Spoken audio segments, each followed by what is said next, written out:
lo tanto, los profetas han jugado un rol fundamental en la religiosidad de la gente. El profeta Muhammad, que está anunciado en el Antiguo y Nuevo Testamento, hay un pasaje muy importante. A'udhu billahi minash shaitanir rajim. Bismillahir rahmanir rahim. Allahumma salli ala Muhammad wa alihi tayyibin at-tahirin. En el nombre de Dios, el clementísimo, el misericordiosísimo, la bendición y la paz sean con el profeta Muhammad y su familia purificada. Hoy vamos a ver el tema de la profecía, el tema de aquellos que Dios elige para guiar a los hombres. En general, la humanidad, en términos generales, si se hiciera una encuesta a lo largo de la historia y en la época actual, la mayoría cree en Dios. Según estadísticas de sociólogos y demás, la mayoría son creyentes en la sociedad. Generalmente el número de ateos que niegan, digamos, conscientemente la divinidad, no que se declaren agnósticos, sino que directamente niegan la divinidad, son apenas, nunca pasan de un 4 o 5%, son pocos en realidad. Y debido a la situación natural del ser humano, debido, por un lado, a su sed de perfección, como dijimos en la charla anterior sobre el monoteísmo, la existencia de Dios, por su naturaleza innata el hombre aspira a la divinidad y no se contenta sino con la divinidad, con la plenitud, con la perfección total. Por lo tanto, es natural, siendo esta la esencia del ser humano, que en su mayoría crean en Dios. Y también es natural que una minoría descrea, y cuando se estudia el descreimiento de esta minoría total, digamos que no supera un 5%, más o menos, dependiendo también la época y la sociedad, pero en general se mantiene ese número de gente. La humanidad en general fue o monoteísta o idólatra, pero digamos atea en su pensamiento y en su organización social, política y demás. Realmente la historia no cuenta con muchos datos de esta naturaleza. Es lógico cuando se estudia la descreencia encontrar las raíces que explican esta postura antinatural que va contra la esencia de la humanidad que innatamente busca a Dios. Por lo tanto, los profetas han jugado un rol fundamental en la religiosidad de la gente. Decía que en general, por esencia, se acepta la existencia de Dios, la mayoría de los hombres, sobre la creación de un Dios que haga explicable y que dé sentido a la existencia del universo, es algo, como dije, que se acepta en su mayoría. Lo que no está tan claro para esa mayoría que acepta a Dios es la guía de Dios. La guía de Dios, es decir, Dios crea y guía, dice el Corán, el Sagrado Corán. Esta guía de Dios es lo que, en todo caso, está más en discusión. ¿Qué forma tiene, si tiene, etcétera? Hay una guía natural, innata, instintiva en los animales, en la creación, digamos, en la constitución de las constelaciones, del universo, de las estrellas, de los sistemas, de las galaxias. Hay una guía, digamos, tiene un sentido, una planificación, un orden.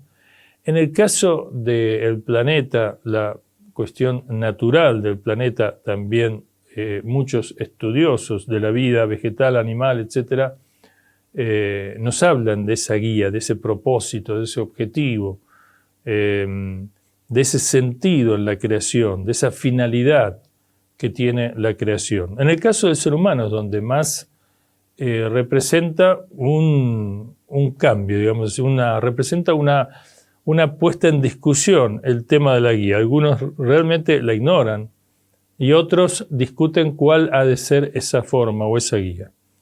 En general, entre los creyentes monoteístas se acepta que esa guía viene de la mano de dos formas. Una externa, mediante la elección por parte de Dios de los profetas, y una interna, que es el intelecto, que es nuestra capacidad racional innata.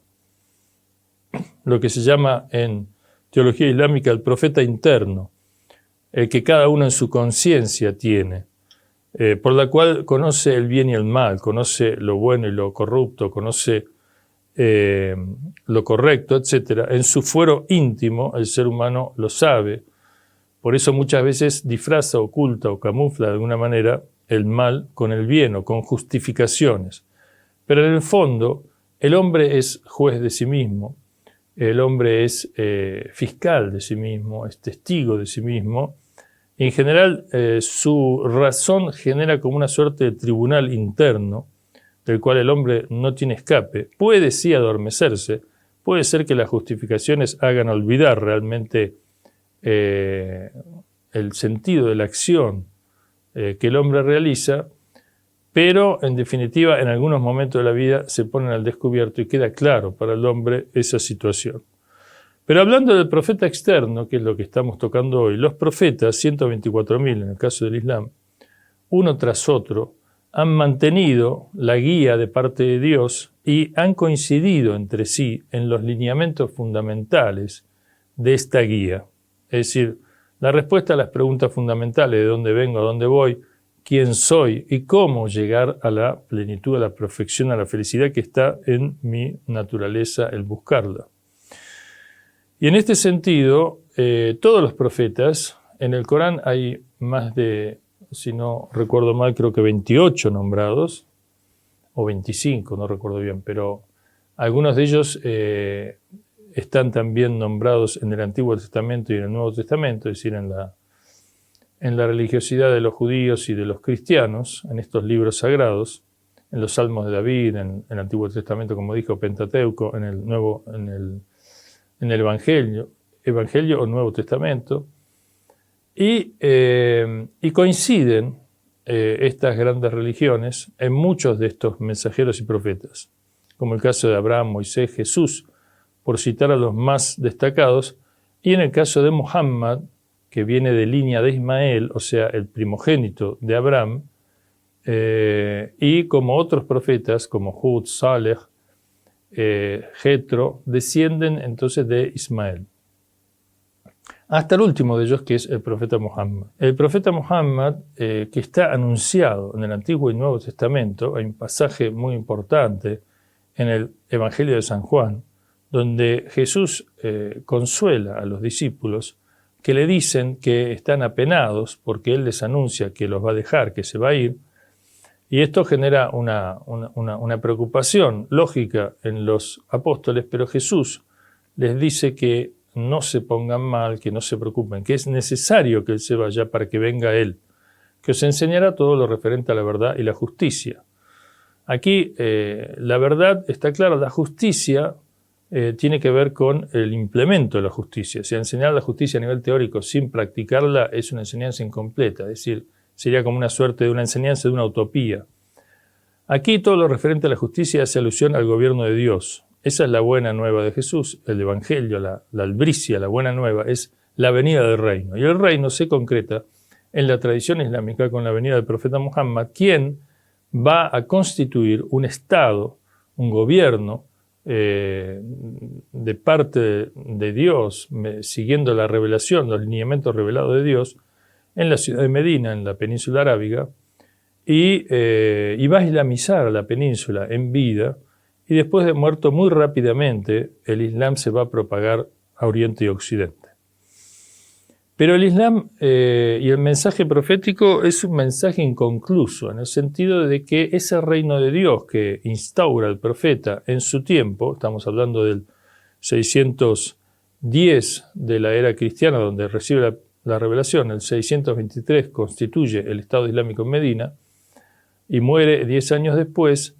A la muerte del profeta se sufren algunas transformaciones que van desviando los lineamientos islámicos, las enseñanzas proféticas, y van modificando en torno a las costumbres de la época, a los condicionamientos de la época que el Islam vino a abolir, como ser la legalidad o legitimidad que da el uso de la fuerza, la discriminación entre razas, la discriminación entre clases sociales, entre sexos, la injusta distribución de los bienes sociales, la ignorancia en relación a las leyes de Dios, las enseñanzas proféticas.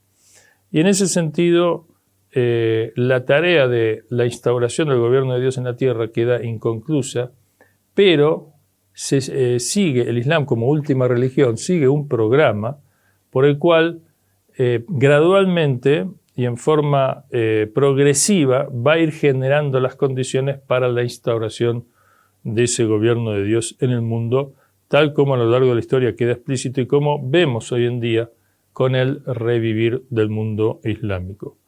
Wassalamu alaikum wa rahmatullahi wa barakatuh.